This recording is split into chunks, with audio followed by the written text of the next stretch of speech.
أعوذ بالله من الشيطان الرجيم بسم الله الرحمن الرحيم إن الحمد لله نحمده ونستعينه ونستغفره ونعوذ بالله من شرور أنفسنا ومن سيئات أعمالنا من يهده الله فلا مضل له ومن يضلل فلا هادي له وأشهد أن لا إله إلا الله وحده لا شريك له وأشهد أن محمدا عبده ورسوله لا نبي ولا رسول بعده وبعد يا أيها الذين آمنوا اتقوا الله حق تقاته ولا تموتن إلا وأنتم مسلمون فإن أصدق الحديث كتاب الله وخير الهدي هدي نبينا محمد صلى الله عليه وسلم وشر الأمور محدثاتها فإن كل محدثة بدعة وكل بدعة ضلالة وكل ضلالة في النار. Ma'asyiral muslimin, jamaah salat subuh yang mudah-mudahan kita senantiasa dirahmati dan diberkahi oleh Allah Subhanahu wa taala. Insyaallah pada pertemuan yang berbahagia ini, di waktu yang penuh dengan keberkahan ini, insyaallah kita akan melanjutkan kajian rutin kita di setiap bulannya dengan tema sirah para perjalanan atau sirah perjalanan para sahabat Rasulullah sallallahu alaihi wasallam. Alhamdulillah, kita telah memasuki sahabat mulia, sahabat terbaik di antara sahabat-sahabat Rasulullah sallallahu alaihi wasallam. Beliaulah Utsman bin Affan, khalifah yang ketiga, menggantikan kekhalifaan Rasulullah sallallahu alaihi wasallam, menggantikan kekuasaan yang telah diwariskan oleh sahabat yang mulia Umar bin Khattab radhiyallahu taala anhu. Utsman bin Affan, beliau seorang sahabat yang amalan solehnya lebih dominan pada hartanya. Beliau radhiyallahu taala anhu lebih banyak mengumpulkan pahala-pahala dari harta yang beliau miliki.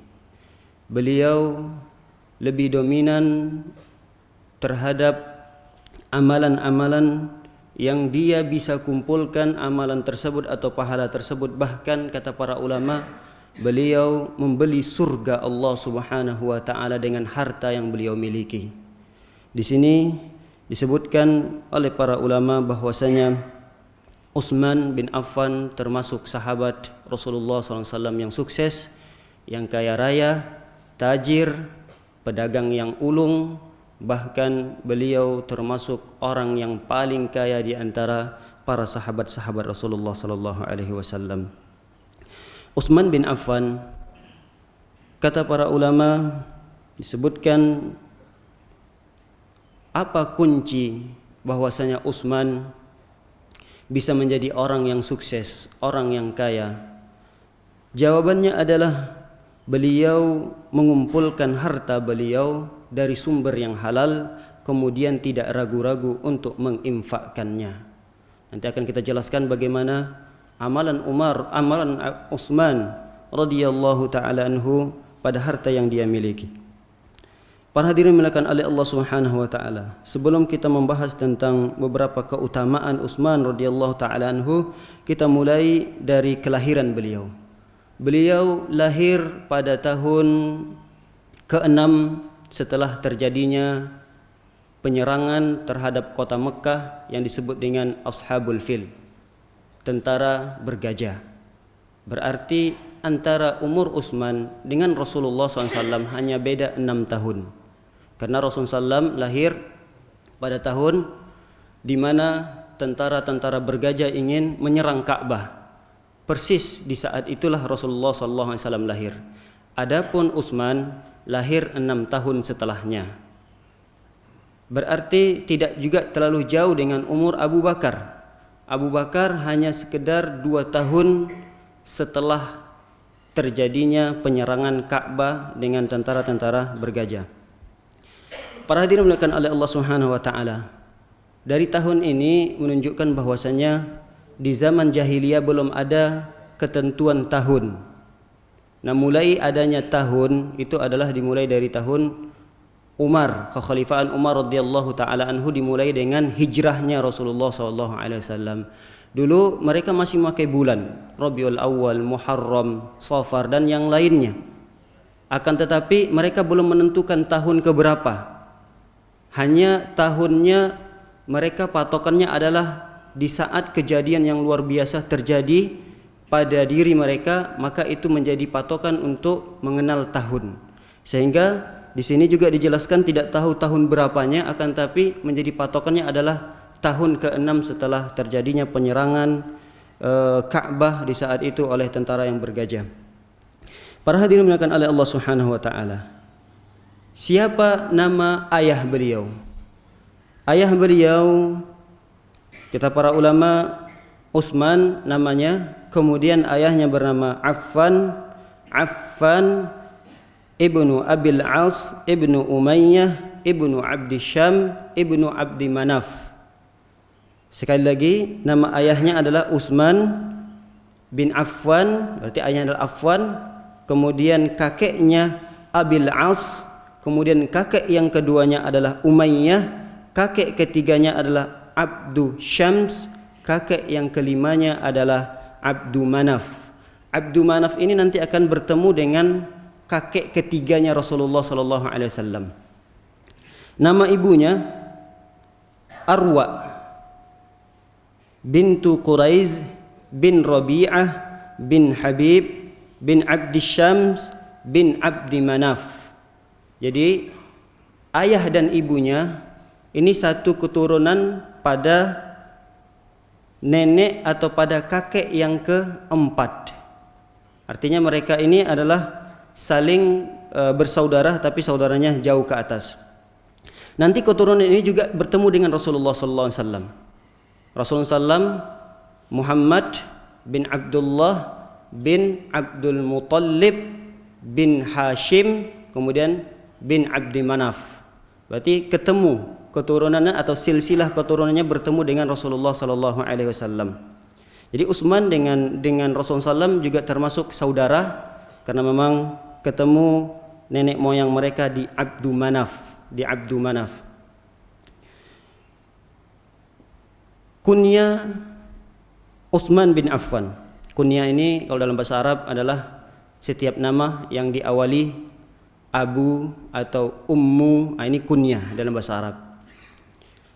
Kunya Utsman bin Affan, beliau diberikan kunyah di zaman jahiliyah dan juga nanti ketika beliau masuk Islam. Kunyah beliau di jahiliyah Abu Amr. Abu Amr, kemudian ketika beliau masuk Islam menikah dengan putri Rasulullah SAW Ruqayyah, lahirlah anak bernama Abdullah, sehingga beliau diberi kunyah dengan Abu Abdillah. Adapun gelar beliau, gelar kalau dalam istilah bahasa Arab laqab. Laqab ini ada dua, ada laqab yang menggambarkan kejelekan, ada laqab menggambarkan kebaikan. Dan yang boleh untuk kita laqabkan seseorang adalah ketika laqab itu baik. Misalnya laqabnya seperti terhadap Utsman bin Affan atau gelar Utsman bin Affan, Zu Nuraini. Ini adalah laqab Utsman bin Affan. Artinya apa, Pak? Zu Nuraini. Pernah mendengar laqab ini terhadap Utsman bin Affan? Sudah pernah ya. Artinya apa? Yang memiliki dua cahaya. Jadi bukan satu cahaya. Dan gelar ini diberikan oleh Rasulullah sallallahu alaihi wasallam. Sebabnya adalah karena beliau menikahi dua putri Rasulullah sallallahu alaihi wasallam sekaligus. Artinya sekaligus ini tidak menggabungkan pada satu waktu. Tidak menggabungkan dalam satu waktu. Yang pertama beliau menikah dengan Ruqayyah, nanti ketika di tahun 2 Hijriah, pas pada peperangan Badar, Ruqayyah jatuh sakit yang begitu kuat. Kemudian dengan sakit tersebut menyebabkan Ruqayyah meninggal dunia, lalu dinikahkan oleh Rasulullah SAW dengan putri yang keduanya, Ummu Kalsum. Kata Rasulullah ketika pun meninggal Ummu Kalsum ini, Rasulullah SAW pun mengatakan, kalau seandainya saya masih memiliki stok anak perempuan, sungguh saya akan nikahkan lagi kepada Utsman bin Affan. Dan ini termasuk keutamaan Utsman bin Affan, kata para ulama. Kenapa? Karena dari zaman Nabi Adam sampai zaman Nabi Rasulullah SAW tidak ada sahabat-sahabat para nabi itu mereka menikahkan putri-putri mereka kepada sahabat-sahabat mereka sekaligus dengan 2 putri, kecuali Utsman bin Affan. Kata para ulama dalam kitab-kitab sejarah, tidak pernah tercatat dari zaman Nabi Adam sampai zaman Nabi Muhammad SAW ada sahabat Nabi Adam, sahabat terus sampai sahabat Nabi Muhammad SAW, mereka itu menikahkan putri mereka kepada sahabatnya sebanyak 2 orang sekaligus putrinya, kecuali Utsman bin Affan. Sehingga kata para ulama, Utsman bin Affan ini digelar dengan gelar Dzunurayni. Awalnya Utsman bin Affan tidak dinikahkan langsung dengan Ruqayyah. Artinya Ruqayyah ini adalah janda dari putranya Abu Lahab. Awal mulanya Ruqayyah ini dinikahkan oleh Rasulullah SAW kepada putranya Abu Lahab. Abu Lahab dengan Rasulullah SAW adalah paman dengan ponakan. Rasulullah SAW adalah ponakannya, kemudian Abu Lahab adalah paman Rasulullah SAW. Artinya Rasulullah menikahkan anaknya atau putrinya kepada sepupunya yang bernama Utbah bin Abi Lahab. Utbah bin Abi Lahab. Utbah ini menikah dengan Ruqayyah pada zaman jahiliyah, belum Rasulullah SAW diangkat menjadi Rasul. Rasulullah menikahkan putrinya Ruqayyah dengan Utbah di zaman jahiliyah. Ketika itu hubungan Rasulullah SAW dengan pamannya Abu Lahab baik-baik saja, belum ada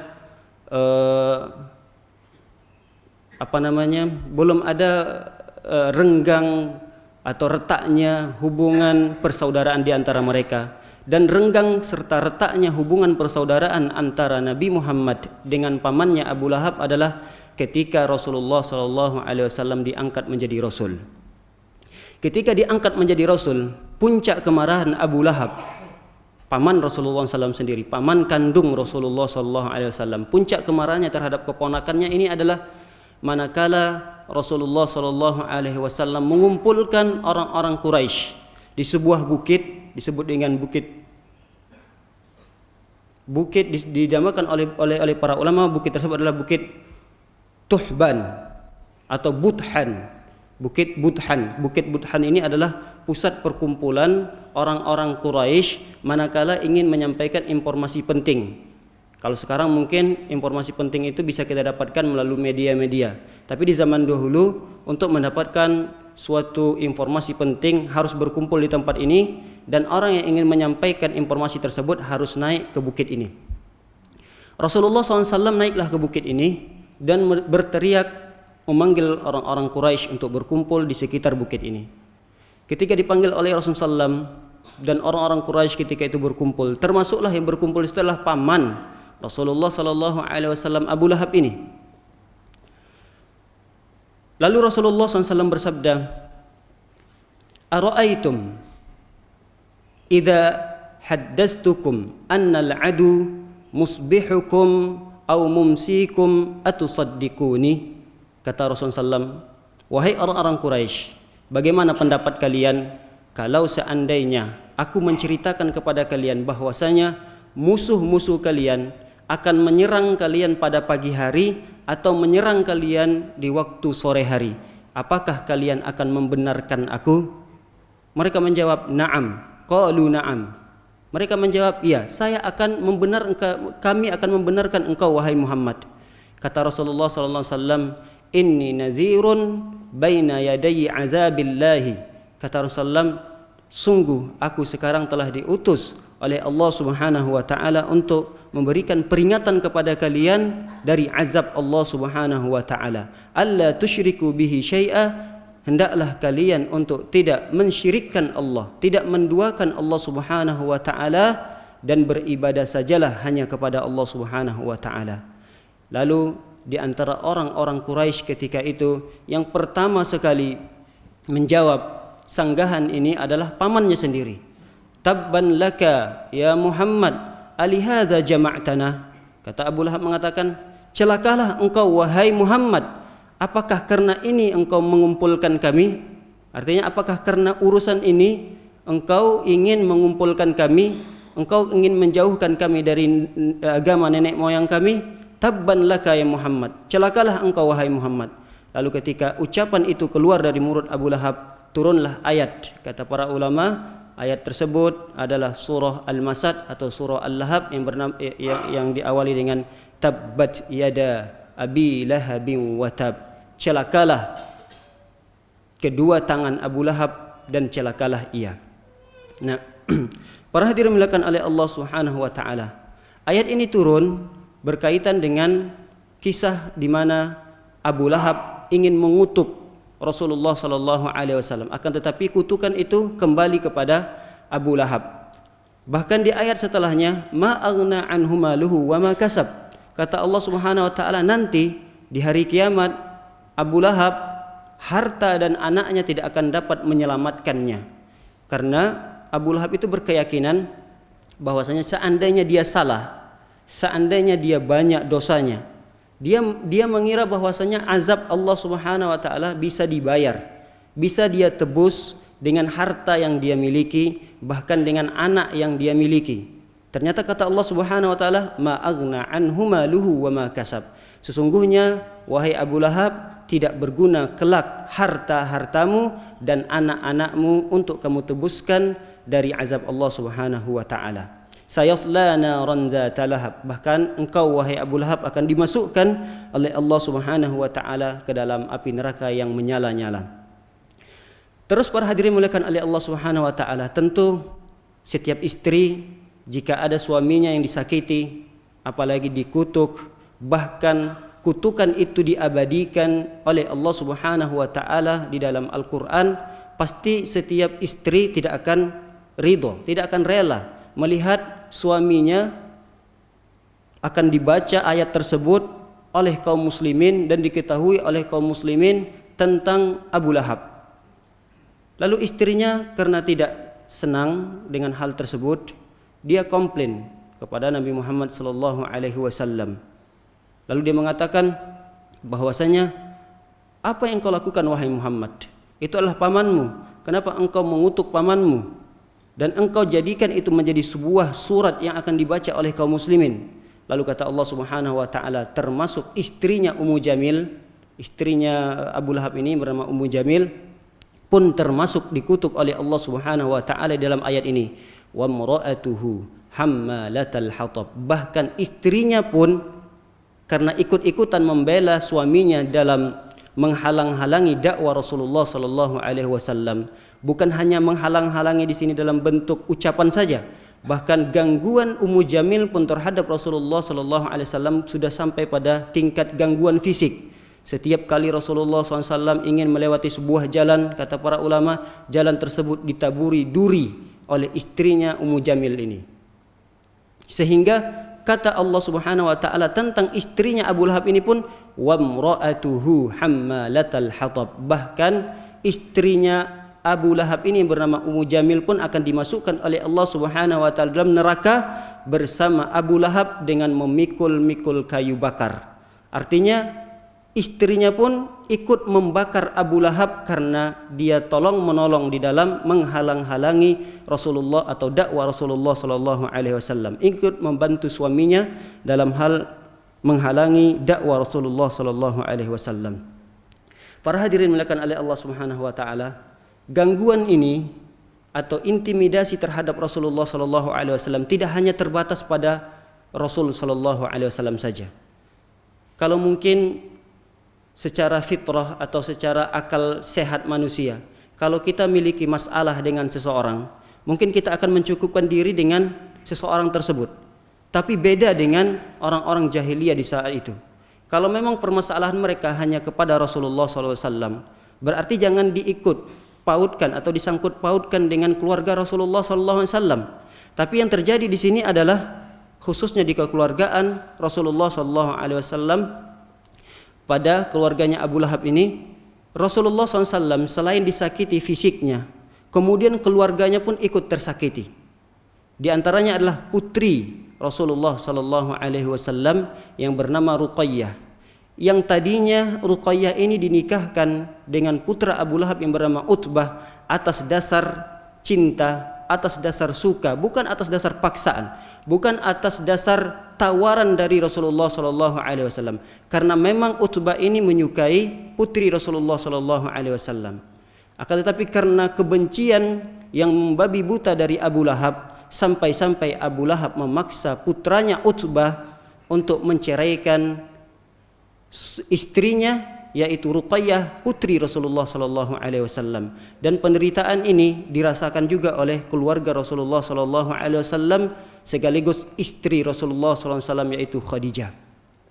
Para hadirin dimuliakan oleh Allah Subhanahu wa taala, setelah mendengar berita bahwasanya Utbah telah menceraikan Ruqayyah, putri Rasulullah SAW, yang pertama sekali mendengarkan berita ini dengan senang dan gembiranya adalah Utsman bin Affan.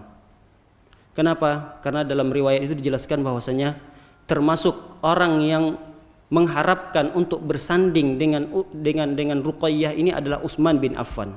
Sebelum Ruqayyah ini bersanding dengan Utbah, ternyata Utsman telah menyimpan dan memendam rasa cintanya terhadap Ruqayyah. Sampai-sampai di saat Ruqayyah telah bersanding dengan Utbah, termasuk yang galau di saat itu adalah Utsman bin Affan.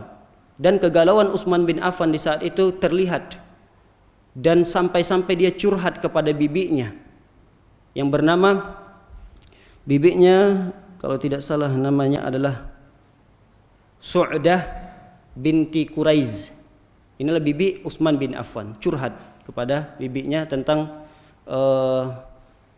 pernikahan Ruqayyah dengan Utbah. Para hadirin dimuliakan oleh Allah Subhanahu wa taala, akan tetapi memang bibinya ini adalah orang yang bijaksana, dan alhamdulillah di saat itu bibinya sudah menerima Islam, akan tapi masih menyembunyikannya. Apa yang membuat engkau galau wahai Utsman? Dia ceritakan bahwasanya saya telah patah hati karena memang Ruqayyah telah menikah dengan yang lain dan saya tidak mendapatkan Ruqayyah tersebut. Akhirnya bibinya memberikan solusi agar kegalauan itu berkurang. Ada kabar gembira yang mungkin bisa menghiburmu wahai Utsman. Apa itu wahai bibiku?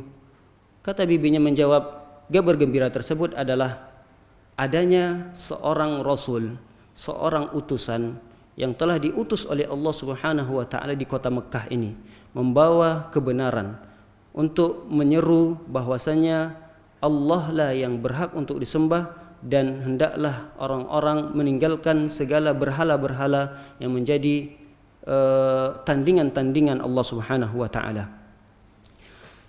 Akan tetapi Utsman belum terlalu percaya, karena memang kabar ini masih kabar burung, artinya kabar yang belum bisa dipastikan. Untuk memastikan itu, Utsman mendatangi Abu Bakar di saat itu. Makanya terjadi perbedaan pendapat para ulama. Utsman ini masuk Islam disebabkan siapa? Apakah disebabkan bibinya atau disebabkan Abu Bakar? Di antara para ulama adalah mengatakan disebabkan oleh Abu Bakar radhiyallahu taala anhu, karena memang rekan bisnisnya ketika ada di Mekah. Nah, ketika Utsman bin Affan untuk meyakinkan tentang berita bahwasanya adanya seorang rasul yang diutus oleh Allah Subhanahu wa taala di Mekah, maka dia bertanya kepada Abu Bakar di saat itu.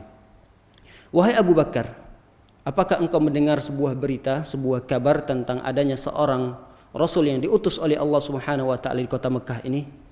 Kata Abu Bakar, iya, saya mengetahui berita tersebut. Dialah Muhammad sallallahu alaihi wasallam. Dialah Muhammad sallallahu alaihi wasallam. Apakah engkau mau aku tunjukkan, aku bawa ke Rasulullah sallallahu alaihi wasallam untuk mencari tahu tentang agama yang dibawa oleh Muhammad sallallahu alaihi wasallam? Kata Utsman mengatakan, tentu saya mau. Bawa saya menghadap Muhammad sallallahu alaihi wasallam. Ketika dibawa, lalu Utsman pun masuk Islam. Para hadirin dimuliakan oleh Allah Subhanahu wa taala. Setelah beberapa lama Utsman masuk Islam dan mendapatkan berita tentang diceraikannya Ruqayyah, akhirnya Utsman bin Affan pun mendapatkan cintanya tersebut yang mungkin sudah lama dia pendam, dan itu berhasil dan dikabulkan oleh Allah Subhanahu wa taala. Harapannya tersebut menikah dengan putri Rasulullah sallallahu alaihi wasallam yang bernama Ruqayyah. Lalu dalam pernikahan tersebut, kata para ulama, yang turun tangan langsung untuk menghias Ruqayyah itu adalah ibunya sendiri, Khadijah. Ibu daripada Ruqayyah ini Khadijah radhiyallahu taala anha. Kata para ulama, pernikahan mereka berdua, artinya sepasang suami istri ini, ketika melaksanakan walimah, pesta pernikahan, semua para sahabat berkomentar. Tidak hanya semua para sahabat, bahkan semua manusia yang hadir di saat itu menghadiri walimahan Utsman dengan Ruqayyah mengatakan bahwasanya tidak pernah ada orang sebahagia mereka berdua ini ketika menjalin hubungan suami istri. Komentar semua orang saking melihat senangnya Utsman dan melihat senangnya Ruqayyah, mereka mengatakan bahwasanya tidak pernah selama ini, bahkan mungkin sampai hari kiamat, melihat sepasang istri, suami istri yang bahagia ketika ada di walimahan kecuali Utsman dengan Ruqayyah. Bahkan dalam riwayat-riwayat yang lain dijelaskan, semua orang galau. Artinya galau di sini mungkin merasa cemburu melihat Utsman dengan Ruqayyah ini bersanding berduaan. Istilahnya kalau sekarang itu apa namanya, hari galau nasional yang sebenarnya terjadi itu adalah pada zaman Utsman dan Ruqayyah ini. Karena kan banyak itu di medsos kalau ada artis yang nikah dengan fulan sama fulana, nanti semuanya komentar ini adalah hari galaunya para akhwat-akhwat, ini adalah hari galaunya para ikhwan-ikhwan. Nah, di zaman itu juga sudah ada. Ketika terjadi pernikahan Utsman dan Ruqayyah, semua pemuda-pemuda yang ada di sekitar situ semuanya galau. Begitu juga dengan akhwat-akhwat yang ada di sekitar kota Mekkah itu, ketika menikahnya Utsman, semua akhwat-akhwat di saat itu merasakan kegalauan yang sangat besar. Itu adalah riwayat yang sahih diceritakan oleh para ulama. Para hadirin dimuliakan oleh Allah Subhanahu wa taala, kita masuk kepada pembahasan yang berikutnya tentang awal mula hijrah radhiyallahu taala anhu. Pertama sekali, Utsman bin Affan hijrah ke kota Habasyah.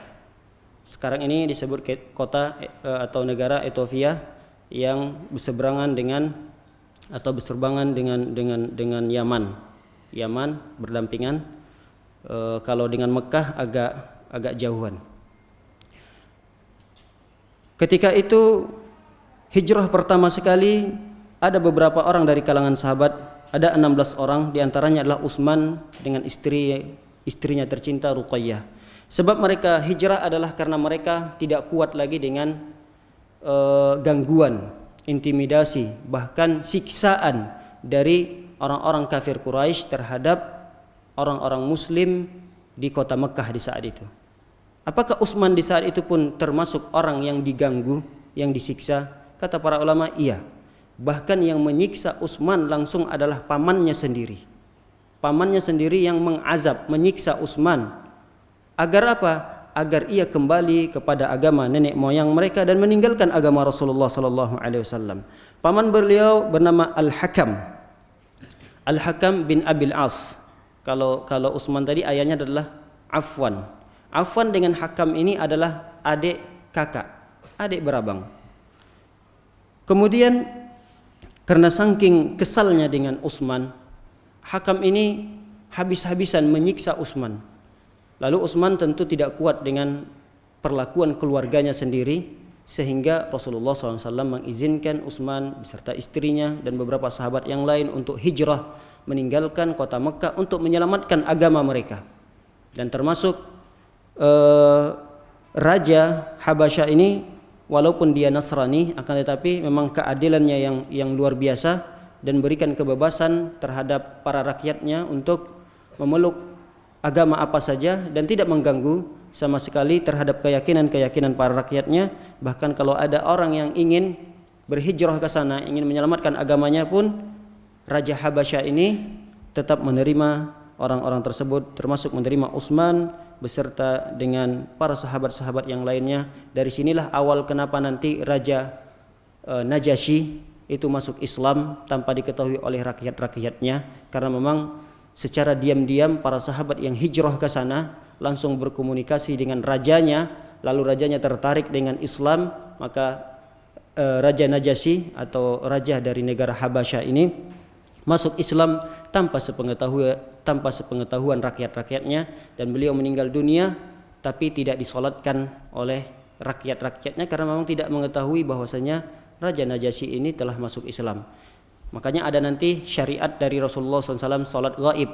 Rasulullah SAW dulu pernah melakukan salat gaib, artinya salat yang jenazahnya tidak ada di hadapan Rasulullah SAW.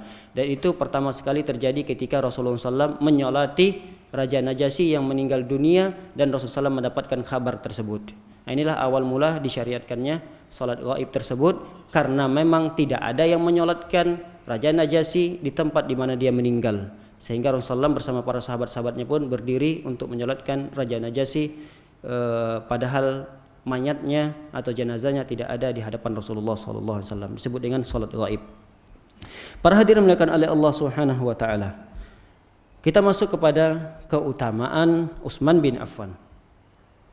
Keutamaan yang pertama, Utsman bin Affan ketika berada di peperangan Tabuk atau peperangan Usrah. Ini terlihat nanti keutamaan beliau menginfakkan sebahagian besar daripada hartanya, dan tidak ada orang yang mengalahkan infak beliau di peperangan Tabuk ini.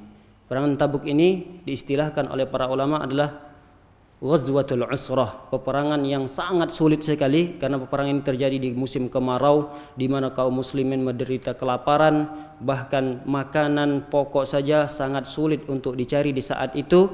Dan ada pula lagi syariat peperangan dari Rasulullah sallallahu alaihi wasallam. Nah, di sini disebut dengan Ghazwatul Usrah, peperangan yang sangat sulit karena keadaan kaum muslimin di saat itu sangat sulit sekali. Ditambah lagi dengan kewajiban berperang dari Rasulullah sallallahu alaihi wasallam. Peperangan Tabuk ini kita ketahui mungkin hanya 2 dari para sahabat saja yang berinfak. Yang pertama adalah Abu Bakar, yang kedua adalah Umar. Abu Bakar di saat itu ketika Rasulullah SAW mengatakan, wahai para sahabat-sahabat, kita akan berperang untuk menaklukkan kota Tabuk. Tabuk di saat itu dikuasai oleh Raja Romawi dan para tentara-tentaranya. Lalu untuk mengusir orang-orang Romawi dari Tabuk ini, Rasulullah SAW menyiapkan tentara kurang lebih 30.000 dari kalangan para sahabat. 30.000. Untuk mempersiapkan 30.000 sahabat ini, tentu ada kendaraan yang untuk mereka bawa, ada perbekalan-perbekalan selama mereka berperang. Di dalam riwayat diceritakan bahwasanya untuk pergi ke Tabuk itu harus menghabiskan perjalanan waktu selama 8 hari 8 malam. Berarti kalau pulang pergi hampir setengah bulan, 16 hari. Di saat itu peperangan ini tidak terjadi, artinya pertumpahan darah itu tidak terjadi, karena memang Rasulullah membawa pasukan yang sangat banyak sehingga pasukan musuh gentar melihat pasukan Rasulullah SAW. Rasulullah SAW hanya mengepung Tabuk itu selama 40 hari saja, dikepung oleh Rasulullah SAW hanya berkemah di sana dengan para sahabat-sahabat yang lainnya. Kemudian selama 40 hari itu mereka memakan makanan yang mereka bawa dari Mekah.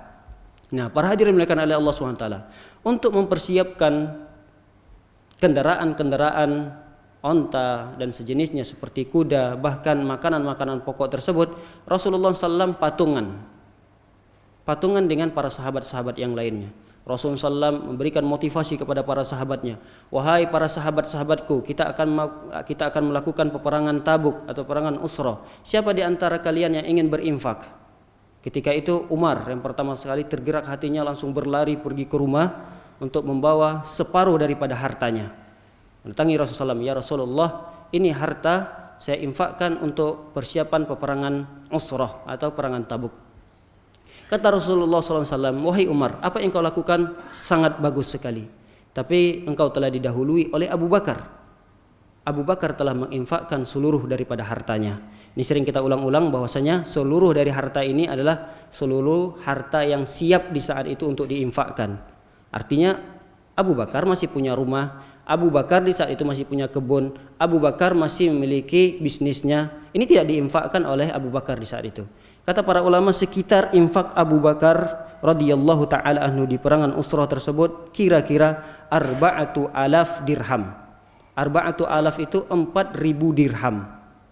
Di saat itu yang siap diinfakkan keseluruhan daripada harta yang dimiliki oleh Abu Bakar yang siap diinfakkan adalah 4.000 dirham. Kalau satu dirhamnya sekarang berapa, Pak? Satu dirham, pernah menghitung dirham?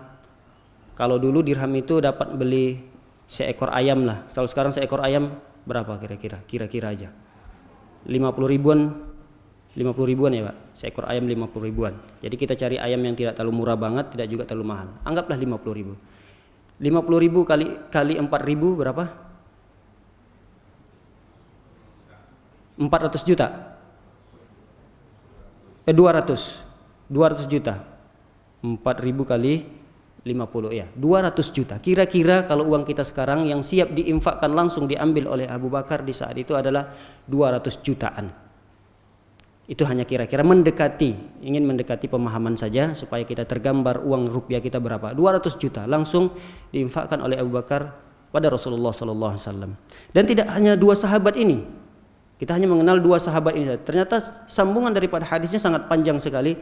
Di antara para sahabat yang lain yang berinfak dari kedua selain dua sahabat tersebut adalah Abdurrahman bin Auf.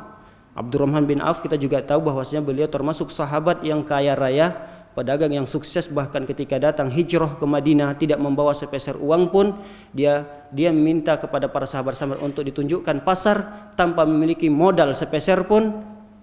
Beliau datang ke pasar dan tidak membawa apa-apa, dan termasuk nanti ketika beliau ada di kota Madinah setelah hijrah, orang yang paling kaya di kota Madinah tersebut. Padahal ketika datang ke kota Madinah tidak membawa sedikit pun harta dari kota Mekah, karena dilarang oleh orang-orang kafir Quraisy ketika ingin hijrah silahkan tapi tidak boleh membawa harta. Nah, ketika Abdurrahman tidak membawa harta apapun, pergi kota Madinah tidak membawa harta, lalu dia berdagang dengan modal kejujurannya, lalu dia termasuk nanti orang yang paling kaya di kota Madinah. Nah, Abdurrahman bin Auf ini ketika terjadi peperangan atau persiapan peperangan Usrah ini, beliau menginfakkan sebesar 200 uqiyah. 200 uqiyah itu 200 uqiyah. Satu uqiyah itu kata para ulama 40 dirham. 40 dirham kali 200 berapa? 8.000 kali 50.000 400 juta. Di saat itu Abdurrahman bin Auf juga ikut berinfak, bahkan infaknya lebih besar daripada Abu Bakar radhiyallahu taala anhu, karena memang Abdurrahman bin Auf termasuk orang yang paling kaya, bahkan lebih kaya daripada Abu Bakar. Nah, ketika itu dia berinfak sekitar kira-kira jumlahnya 2 kali lipat daripada Abu Bakar radhiyallahu taala anhu sebesar 400 jutaan. Kalau Abu Bakar tadi 200 jutaan. Selain daripada sahabat yang 3 ini, adakah yang lagi berinfak? Banyak. Di antaranya adalah Asim bin Adi. Asim bin Adi ini juga berinfak sebesar 70 wasak. 70 wasak. Satu wasak ini, tapi kalau si Asim bin Adi ini dia tidak berinfak berupa mata uang, tidak dirham, tidak juga dinar. Tapi dia berinfak berupa makanan pokok yang akan dibawa oleh sahabat ketika ingin peperangan Tabuk ini. Dia berinfak berupa kurma sebanyak 70 wasqan, yaitu 70 wasak. Satu wasak ini kata para ulama sebesar 60 sok. Satu wasak 60 sok. 60 kali 70 kira-kira 4.200 sok. 4.200 sok. Satu soknya 3 kilo. Kalau hitungan kita kan kalau mengeluarkan satu zakat fitrah kan satu sok. Satu sok itu kira-kira 3 kilo untuk titik amannya. Kalikanlah 3 kilo. 4.200 kali 3 kilo hampir infak Asim bin Adi di saat itu sebanyak 12.600 kilo. 12.600 kilo kurma. Kira-kira 12 ton setengah. Infak Adi atau Asim bin Adi di saat itu untuk dibawa persiapan para sahabat-sahabat untuk perbekalannya ketika ingin melaksanakan atau melakukan peperangan Tabuk. Para hadirin melakukan oleh Allah Subhanahu wa taala, tidak hanya Adi bin Asim atau Asim bin Adi yang berinfak, dan masih banyak lagi. Bahkan ketika itu yang hadir bukan hanya sahabat laki-laki, sahabat perempuan pun ikut-ikutan. Ketika itu diceritakan dalam riwayat, sahabat perempuan pun ikut berinfak dari perhiasan-perhiasan yang mereka pakai di saat itu. Ada yang pakai anting-antingnya pun dilemparkan untuk menjadi infak. Kemudian ada yang pakai gelangnya pun untuk diinfakkan. Jadi perhiasan yang dipakai di saat itu oleh para sahabat-sahabat perempuan pun diinfakkan oleh mereka. Yang terakhir di antara para sahabat yang berjasa di saat itu adalah Utsman bin Affan. Utsman bin Affan termasuk besar jasanya di peperangan Usrah ini. Kata para ulama, beliau menginfakkan untuk membekali para prajurit-prajurit di peperangan Tabuk ini sepertiga dari para sahabat tersebut. Artinya kalau jumlahnya 30.000, berarti 10.000-nya itu urusan Utsman bin Affan. Apa yang dipersiapkan oleh Utsman? Yang disiapkan oleh Utsman adalah kendaraannya. 10.000 itu yang disiapkan oleh Utsman adalah kendaraannya berupa onta, kemudian sebagiannya adalah kuda. Dan bertahap Utsman memberikannya. Ketika itu Rasulullah SAW, wahai para sahabat, siapa di antara kalian yang ingin berinfak untuk persiapan perang Tabuk? Lalu ketika itu Utsman mendengar, Utsman pun pulang membawa 10 ekor onta, lengkap dengan persiapan-persiapan atau dengan perbekalan-perbekalannya. Artinya onta itu ada tempat duduknya, juga ada kiri kanannya untuk makanan orang yang akan membawa onta tersebut, beserta dengan dengan tamengnya, tombaknya, pedangnya, siap lengkap disiapkan oleh Utsman. Tapi 10 ekor di saat itu. Bukan 10 ekor, 100 ekor di saat itu. 100 ekor. Ketika itu Rasulullah SAW mengatakan kepada Utsman, wahai Utsman, sangat bagus sekali yang kau lakukan, tapi kita masih membutuhkan, kata Rasulullah SAW. Akhirnya kalau begitu ya Rasulullah, saya pulang lagi untuk mengambil beberapa ekor onta lagi di rumah.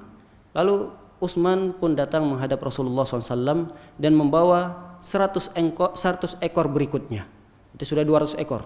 Kata Rasulullah SAW, wahai Utsman, apa yang kau lakukan sangat bagus sekali, tapi kita masih kurang wahai Utsman. Lalu Utsman pulang lagi untuk mengambil 100 ekor berikutnya. Bahkan terus begitu. Rasulullah SAW terus mengatakan hal tersebut. Kira-kira ketika itu Utsman menginfakkan sebanyak hampir, kalau dari onta itu 9.600 onta. Dalam riwayat yang lain bukan onta, kuda. Artinya kuda yang diinfakkan oleh Utsman bin Affan, bukan onta. Tapi Allah alam mana di antara kedua riwayat ini yang lebih sahih. Yang banyak yang meriwayatkan adalah onta yang diinfakkan oleh Utsman bin Affan. Jadi sekitar 9.600 onta diinfakkan oleh Utsman bin Affan. Untuk melengkapi 10.000-nya, Utsman mengambil kuda sebanyak 60 ekor kuda. Yang kuda ini tentu bukan kuda biasa, tapi kuda yang memang siap untuk dibawa di padang pasir. Begitu juga onta. Onta juga tidak semuanya onta bisa dijadikan kendaraan. Ada onta yang khususnya hanya menyiram tanaman, ada onta hanya khusus untuk mengangkat barang-barang. Nah, ini adalah onta yang benar-benar persiapan untuk peperangan. Kalau kita mungkin sekarang ini untuk mendekatkan pemahaman saja, ya kendaraan tanknya lah. Jadi Utsman itu bukan menginfakkan 10 mobil tank, akan tetapi 900-an jumlahnya yang diinfakkan oleh Utsman bin Affan radhiyallahu taala anhu. Kita bisa kalikan berapa harga setiap onta yang telah dilengkapi dengan perbekalan serta persenjataannya.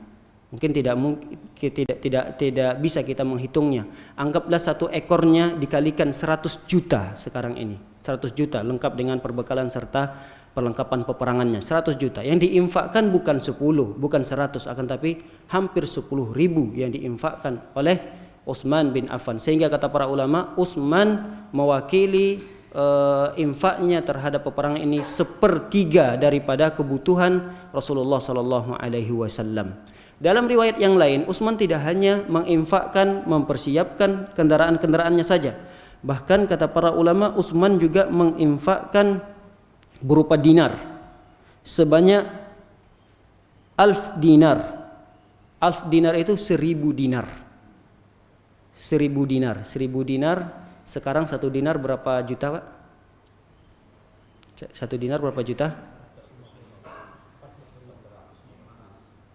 1 dinar. Pak Dohar ini biasanya yang ahli emas ini. Dinar itu kira-kira kata para ulama 3 jutaan nilainya 1 dinar. Makanya kalau ada orang yang mencuri 1/3 dinar ukurannya, ini baru boleh dipotong tangannya.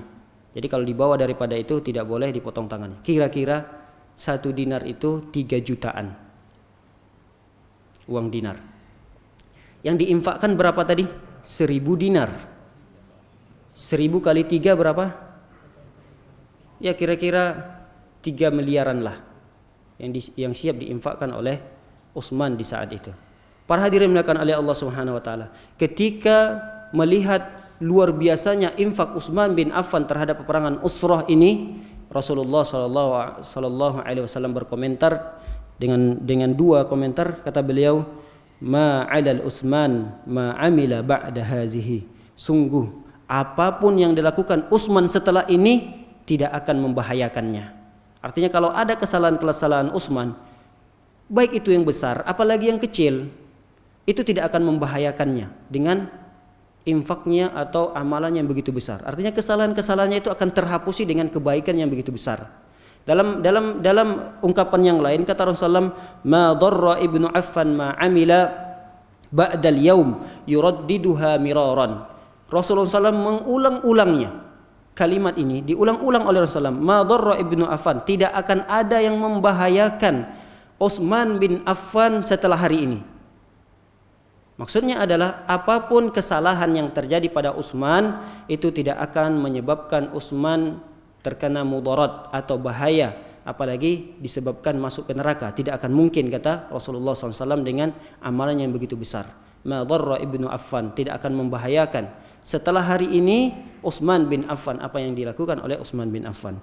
Para hadirin dimuliakan oleh Allah Subhanahu wa taala, ini diantara keutamaan Utsman bin Affan. Berarti memang benar di awal kita katakan diantara amalan Utsman yang lebih dominan adalah dari hartanya. Yang kedua, kaitannya juga dengan harta beliau. Beliau membeli sumur rumah. Sumur rumah ini adalah sumur yang dimiliki oleh orang Yahudi. Orang Yahudi ini kita ketahui bahwasanya otaknya sangat licik. Berbisnis bagaimanapun yang penting untung sendiri, walaupun yang menjadi langganannya akan bangkrut, bahkan habis hartanya pun tidak peduli. Ini adalah sifat dan watak orang Yahudi. Bahkan di saat di suatu masa bersama Rasulullah SAW terjadi juga kekeringan, kemarau, dan tidak ada sumur yang menghasilkan air yang bisa dikonsumsi, yang diminum dan yang lain kecuali sumur rumah ini. Celakanya sumur rumah ini dimiliki oleh orang Yahudi dan tidak boleh para sahabat-sahabat Rasulullah SAW dari kaum muslimin mengambil air dari sumur ini kecuali harus membarter dengan dirham di saat itu. Bukan yang diminta 1, 2 dirham, 3 dirham, bahkan 15 dirham kata para ulama. 15 dirham itu bukan wadahnya sampai ratusan liter. kalau digambarkan oleh para ulama itu hanya sekitar 10 literan. 10 literan itu harus ditukar dengan 15 dirham. Kalau kita kalikan 15 dirham kali 50.000, itu sudah luar biasa harga air di saat itu. Melihat hal ini, Rasulullah SAW tidak tega. Kasihan Rasulullah SAW dengan para sahabat-sahabat, karena tidak semua para sahabat mampu untuk memberi setiap harinya menggunakan atau menghabiskan uang 15 dirham. Akhirnya Rasulullah SAW memberikan motivasi lagi kepada para sahabatnya, man ishtara bi'ra rumah falahul jannah. Siapa orang yang membeli sumur rumah ini, maka surga buat orang tersebut. Lalu ketika mendengar hadis ini, Utsman langsung bergesa-gesa. Artinya Utsman tidak lagi memikirkan atau memiliki tidak lagi bermusyawarah, tidak lagi harus meminta pendapat istri dan keluarganya. Langsung dia pulang, dia bawa segepok uang untuk membeli sumur ini. Tapi kata para ulama, tidak Utsman langsung, akan tapi dia menyuruh pegawainya, anak buahnya untuk membeli sumur ini. Berjumpalah dengan orang Yahudi. Orang Yahudi ini kata para ulama namanya Rumah, sehingga sumur ini disebut dengan Rumah, sumur Rumah. Jumpalah pegawai ini menemui orang Yahudi ini. Ketika ditemui, kami ingin membeli sumur ini. Kamu mampu membelinya? Iya, saya mampu. Saya tidak menjualnya, kata orang Yahudi ini. Saya tidak menjualnya. Kalau kamu tertarik, berapapun ingin kamu tawarkan sumur ini, saya akan beli, kata pegawai Utsman ini. Baik, saya akan jual, tapi separuhnya. Separuh daripada sumur ini yang saya jual, tidak keseluruhannya. Akhirnya utusan ini juga masih bimbang, tidak bisa memutuskan. Pulang lagi kepada Utsman, karena Utsman juga termasuk orang yang pintar dalam berbisnis. Utsman mengatakan, silahkan beli saja, separuh juga tidak mengapa kalau tidak jual seluruhannya, beli separuhnya saja.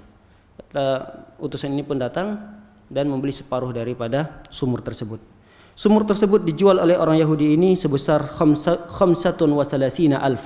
35.000 dirham.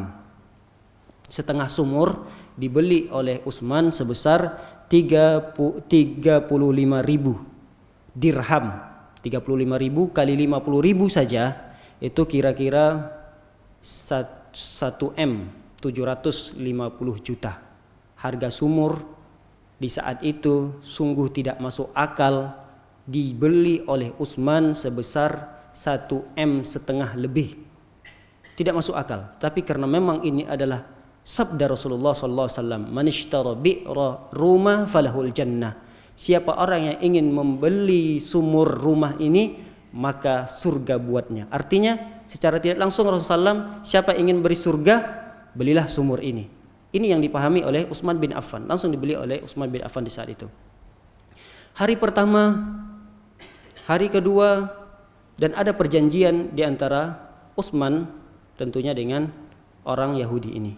Kata orang Yahudi ini, karena pemilik aset daripada sumur ini kita berdua, maka bagaimana cara membaginya? Di saat itu orang Yahudi, dia kira dia pintar, akan tetapi Utsman ternyata lebih pintar daripada Yahudi ini. Terserah Anda bagaimana cara kita membaginya.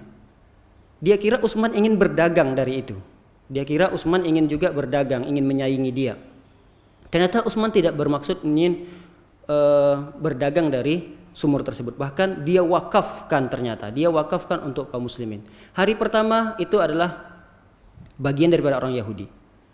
Di saat itu memang masih ada kaum muslimin yang masih membutuhkan untuk membeli air di sana. Hari kedua, ternyata ada seseorang yang berteriak. Ternyata seorang yang berteriak itu adalah utusan daripada Utsman. Orang tersebut berteriak, wahai kaum muslimin, siapa di antara kalian yang membutuhkan air? Silahkan datang hari ini, ambillah air secukupnya untuk hari ini dan untuk besok. Karena besok bagian siapa? Bagian orang Yahudi. Jadi ambillah air di sumur tersebut untuk hari ini dan untuk kebutuhan kalian besok. Artinya besok supaya kalian tidak beli air lagi. Jadi kaum muslimin di saat itu datang berduyun-duyun, antri sangat panjang untuk mengambil air. Kira-kira mereka juga mengira air yang akan mereka ambil itu akan dibayar. Akan tapi ternyata pegawai Utsman tidak menerima bayaran tersebut. Dia mengatakan inilah wakaf untuk kaum muslimin, silahkan ambil. Di hari ketiganya orang Yahudi tidak lagi melihat orang yang datang ingin membeli air dari beliau. Terus berdatangan, dia tawarkan, siapa di antara kalian yang beli air, saya kurangi harganya, saya kasih diskon.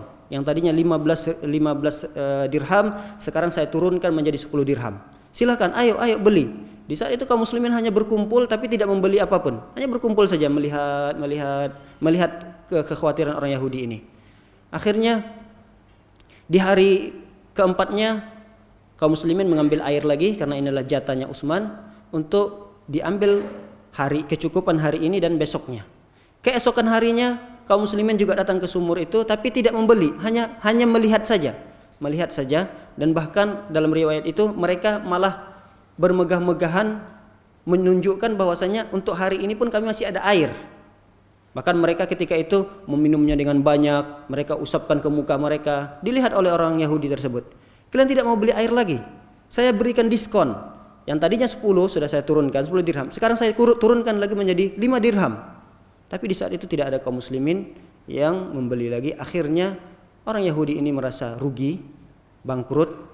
Lalu sisanya dia jual lagi kepada Utsman radhiyallahu taala anhu. Asetnya yang separuh lagi dia jual kepada Utsman radhiyallahu taala anhu. Bahkan yang dijual bukan hanya sumurnya, kata para ulama, bahkan kebun-kebun yang ada di sekitar sumur tersebut ikut dijual oleh orang Yahudi ini kepada Utsman. Dibeli oleh Utsman, kata para ulama, dari sumur dan kebun-kebun korma yang ada di sekitar itu, kata para ulama sampai sekarang masih ada.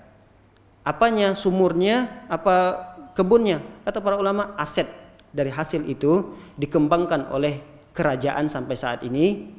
Itu sudah nilainya miliaran, bahkan sudah ada hotelnya, sudah ada sekolahannya, bahkan sudah memberikan beasiswa kepada para pelajar-pelajarnya. Itu berawal dari sumur ini, berawal dari infak atau wakaf sumur ini, kemudian dikembangkan, lalu sekarang menjadi besar. Lalu diberikan gelar oleh para ulama, rekening tertua sampai saat ini masih ada adalah rekening milik Utsman bin Affan radhiyallahu taala anhu. Bahkan rekeningnya pun bernama Utsman bin Affan.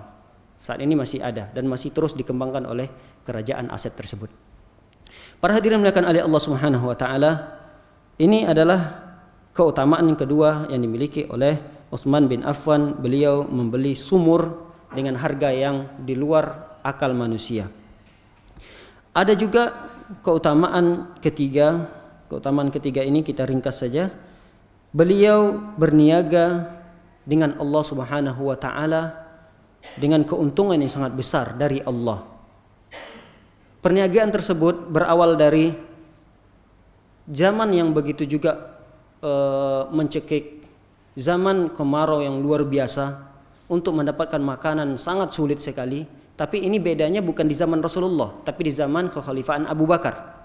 Zaman ini yang terjadi adalah zaman Abu Bakar. Kaum muslimin di saat itu datang tentu mengeluh kepada Khalifah Abu Bakar radhiyallahu taala anhu untuk diberikan makanan dan seterusnya. Tapi Abu Bakar di saat itu tidak bisa menyediakannya. Hanya yang bisa menyediakan hal tersebut satu-satunya adalah Utsman bin Affan. Karena Utsman bin Affan ini memiliki perniagaan yang dia mengirimkan kafilah itu rombongan perniagaannya ke Syam. Dari Mekah mereka membawa perniagaan untuk menuju Syam. Nanti dari Syam ketika kosong perniagaan tersebut, mereka akan yang kosong itu, kendaraan-kendaraan yang kosong mereka akan isi lagi, mereka beli lagi. Perniagaan ini beli lagi berupa bur itu adalah gandum. Jadi onta-onta yang tadi dari Mekah membawa perniagaan ke Syam, nanti kan di Syam diperniagakan habis. Daripada pulang dengan tangan kosong, kendaraannya kosong, maka Utsman memerintahkan kafilahnya untuk membawa dagangan dari Syam supaya nanti didagangkan di kota Mekah ini. Itu yang dilakukan oleh Utsman. Jadi Utsman luar biasa keahliannya dalam berbisnis. Akhirnya ketika di zaman yang memang sulit sekali, Utsman dengan banyaknya kafilah perdagangannya, segerombolan atau kelompok orang yang dikirim oleh Utsman, ada kira-kira ketika itu 100 ekor onta. Dalam riwayat lain 300 ekor onta. yang dikirim oleh Utsman bin Affan untuk membawa perniagaannya. Dari Syam membawa sekitar 300 ekor onta, 100 ekor onta yang diisi lengkap dengan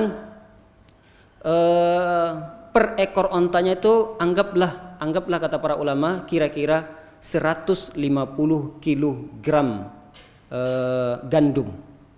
Nah, ketika itu diketahui oleh orang Yahudi dan orang-orang munafik di saat itu ingin menyaingi Utsman, dan termasuk pedagang sukses juga di kota Madinah itu adalah orang Yahudinya. Tapi dengan Utsman mereka tidak pernah menang. Jadi orang Yahudi ini juga termasuk orang yang benar-benar licik dalam berbisnis. Ketika ingin sampai kafilah Utsman bin Affan di pintu gerbang Madinah, ditahan oleh orang Yahudi.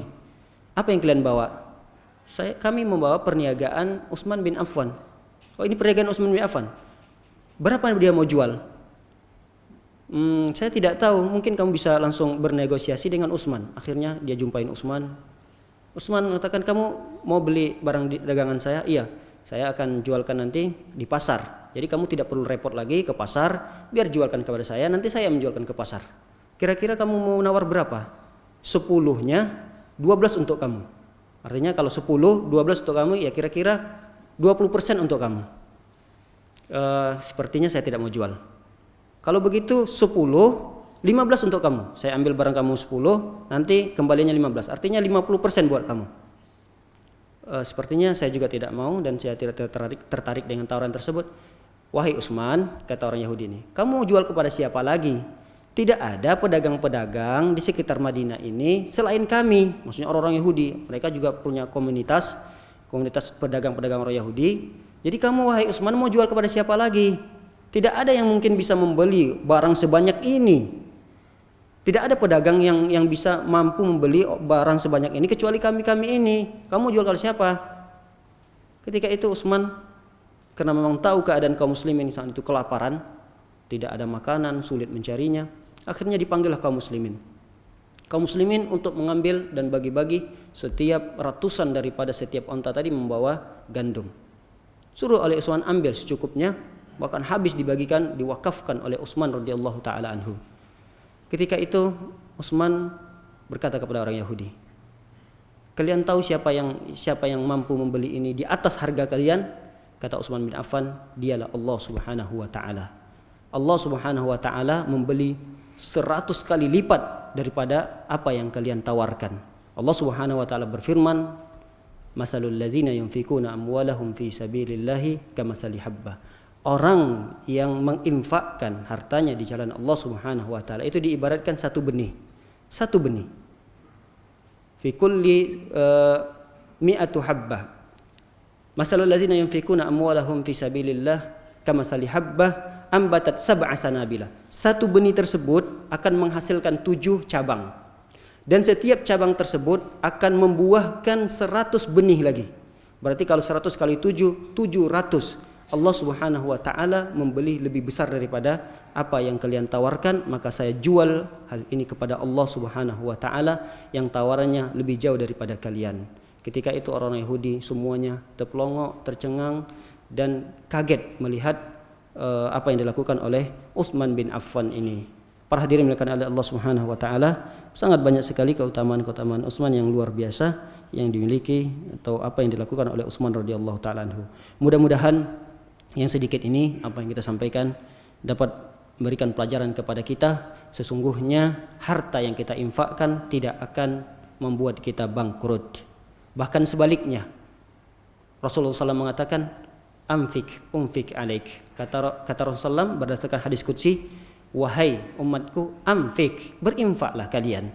Niscaya Allah akan menginfakkan kepada kalian. Artinya Allah akan langsung balas. Infak kalian itu akan Allah balas. Bahkan dalam hadis yang lain, ada malaikat di pagi hari akan mendoakan orang-orang yang berinfak.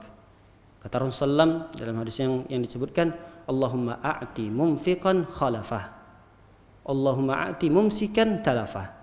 Di pagi hari, waktu yang berkah untuk bersedekah, ada malaikat yang mendoakan setiap orang yang di pagi hari. Berarti pagi hari itu ya di subuh hari. Ketika kita bangun, Dan yang pertama sekali kita bangun, mempersiapkan diri untuk bersuci, kemudian kita akan keluar menuju masjid. Kalau ada orang yang bisa kita infakkan di jalan silahkan. Kalau memang infak itu bisa di tempat-tempat yang lain, di masjid dan yang lainnya, infakkan di pagi hari. Karena ada malaikat yang mendoakan kita. Apa kata doa malaikat?